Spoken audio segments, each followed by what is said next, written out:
पापा घर आ गए। उनके आते ही मम्मी ने मायके जाने का मन बना लिया। वह मुझे भी अपने साथ ले जाएगी, यह सोचकर मैं मन ही मन खुश हो रही थी। लेकिन वह मुझे अपने साथ नहीं ले गई। मम्मी पापा से यह बोलकर अकेली ही चली गई कि मैं मायके जा रही हूँ, माँ की तबीयत खराब है, मैं 2 दिन के बाद खुद ही आ जाऊंगी। पापा ये सुनकर बहुत ही खुश हुए। उनका रिश्ता भी अजीब था। मम्मी घर पर होती तो पापा बाहर होते, और पापा घर पर होते तो मम्मी बाहर होती। मुझ पर क्या बीत रही है, इससे दोनों को कोई मतलब नहीं था। वैसे मैं भी इसकी आदी हो गई थी। आदी क्या हो गई थी, अपने आप को समझा लिया था। हाँ, इतना ज़रूर था कि मेरी नज़रों में पापा की छवि मम्मी की छवि से कुछ अच्छी थी। अच्छी क्या, पापा के बारे में मैं कुछ जानती ही नहीं थी। पति पत्नी के बीच की बढ़ती दूरियां बच्चों के लिए कितनी खतरनाक होती है, इसका एहसास मुझे अब हो रहा था। मैं एकदम ही अकेली पड़ गई थी। आज मैं दोपहर से ही स्कूल से घर लौट आई। दरवाज़ा खुला ही था। हाथ में फाइल लिए मैं बरामदे में आई तो जनानी आवाज़ सुनकर चौंक गई। अगले पल ही मैं इस सोच में पड़ गई, मम्मी आज मायके सुबह ही चली गई, या पापा के बेडरूम में कौन औरत है। मैं यह सोचती हुई बेडरूम की ओर बढ़ गई। खिड़की का दरवाज़ा बंद था। दरवाजे में कुंडी लगी हुई थी। मम्मी पापा का बेडरूम एक ही था। मुझे ज़्यादा सोचना नहीं पड़ रहा कि अंदर का नज़ारा कैसे देखूं। दरवाजे के उस छोटे से छेद से होकर एक आंख बंद कर दूसरी आंख से मैं अंदर झांकने लगी। पापा एकदम निर्वस्त्र थे, और उस महिला जिसे मैं कुछ कुछ पहचानती थी नाइटी गाउन में थी। वह पापा के साथ 1-2 बार घर आ चुकी थी। मैंने दिमाग पर जोर दिया तो उसका नाम भी याद हो आया। उसका नाम रवीना था। रवीना यही कोई 22-23 की छरहरी देह वाली खूबसूरत महिला थी। वह मम्मी से अधिक सुंदर भी नहीं थी तो कुरूप भी नहीं थी। मैं हैरान थी, जिस पापा को मम्मी पसंद नहीं करती, उस पापा को एक उससे कम उम्र वाली युवती पसंद करती है। यह ईश्वर की कैसी लीला है। इतने में ही रवीना ने नाइटी गाउन उतार कर एक तरफ रख दिया। मेरे तो पैरों तले से जमीन ही निकल गई। यह सब देखकर हैरान हो रही थी। कमाल है, बातचीत से इतनी सभ्य और सौम्य दिखने वाली रवीना कितनी चालू है। मेरी माँ भी तो रवीना की तरह ही सौम्य और सीधी सादी लगती है, लेकिन इस मामले में कितनी शातिर है। मैं तो एक शातिर और बदचलन स्त्री पुरुष की संतान हूँ। मेरा भविष्य कैसा होगा। तभी रवीना ने पापा की दाई जांघ पर कस-कस चिकोटी काट दी, लेकिन वह जरा सा भी गुस्सा नहीं हुए, बल्कि उसे और प्यार से अपनी गोद में बिठा लिया।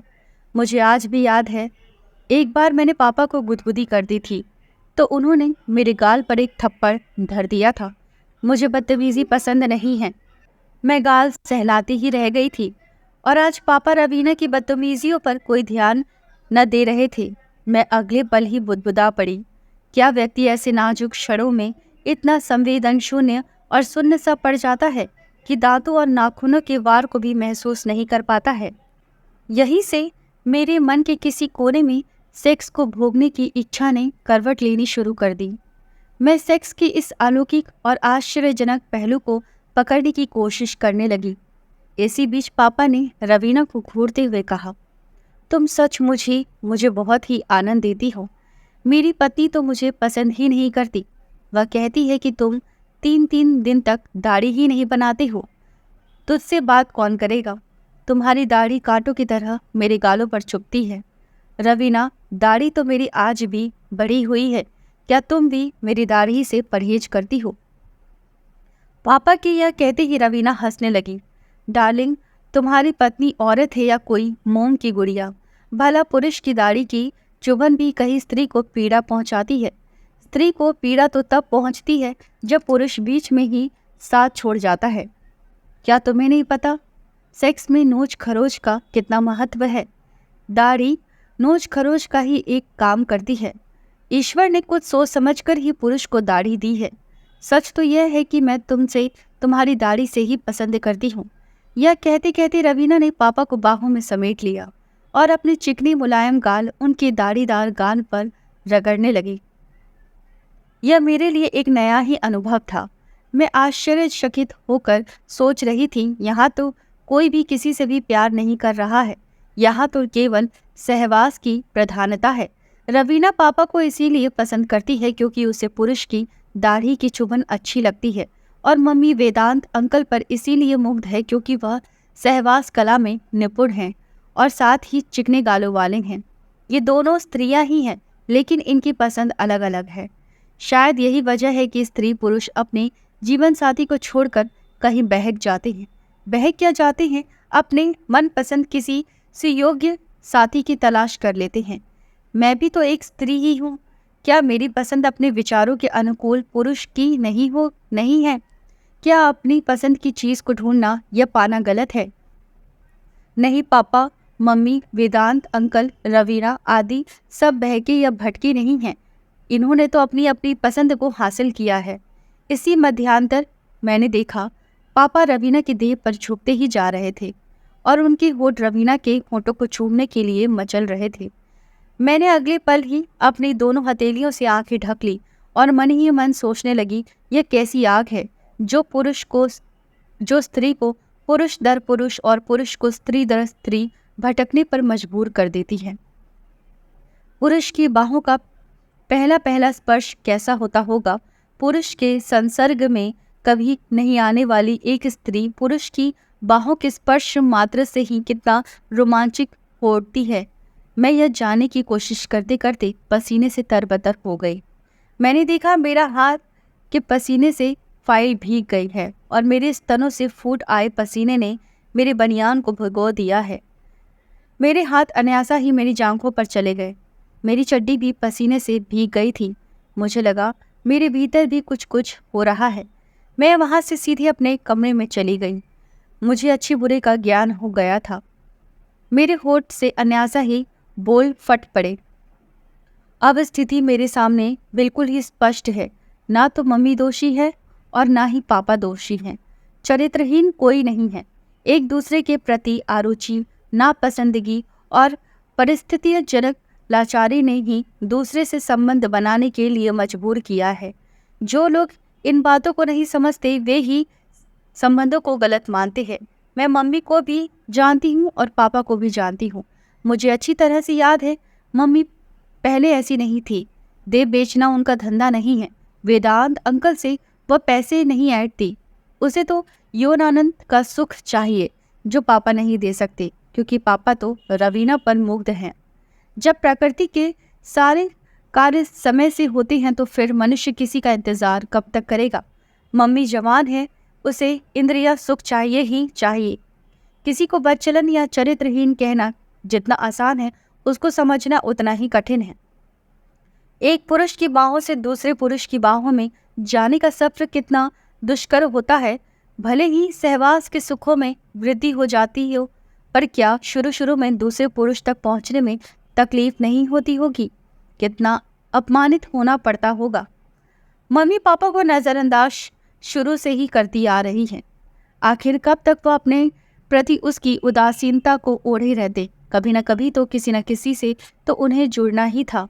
मैं रवीना की शुक्रगुजार हूँ कि उसने पापा को समझा है, और मैं वेदांत अंकल की भी शुक्रगुजार हूँ जिसने मम्मी की पीड़ा को और बढ़ने नहीं दिया।